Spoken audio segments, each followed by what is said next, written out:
Okay, where do I start? All right. So I just finished watching part one of the new interview with Dr. James Lacatski with Jeremy Corbell and George Knapp on Weaponized. For those of you who don't know, Lacatski once ran the classified program under the DIA called OSAP, the Classified UAP program.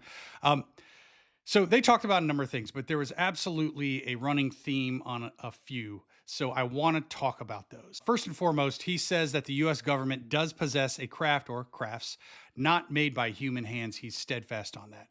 When pressed if he personally entered it, he refuses to answer that. But there's been others like physicist Dr. Eric Davis who claims that he did enter the craft. With that being said, he talked about Kona Blue a lot. And Kona Blue is a secret UAP program that supposedly ended years ago. According to Lacatski, he says you can't kill Kona Blue, and he says it's still active today. Maybe hidden inside agencies or privately funded, but he's certain it is still active.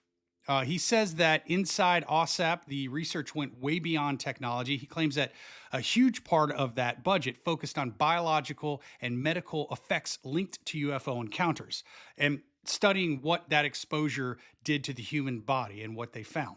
It then takes a little bit of a turn because he talks about how he uncovered false government records, deliberate fakes about OSAP and Kona Blue, basically created to mislead anyone digging into these programs. He even reported that to the DoD, Inspector General, and asked that no one be punished, and he said that didn't work.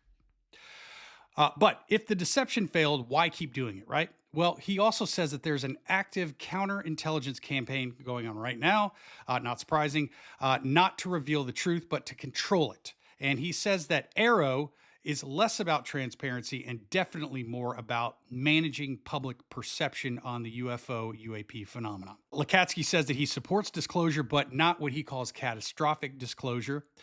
He believes that dumping everything all at once could cause chaos, which I could see, but many believe that this is actually the problem because the secrecy itself may cause catastrophic disclosure.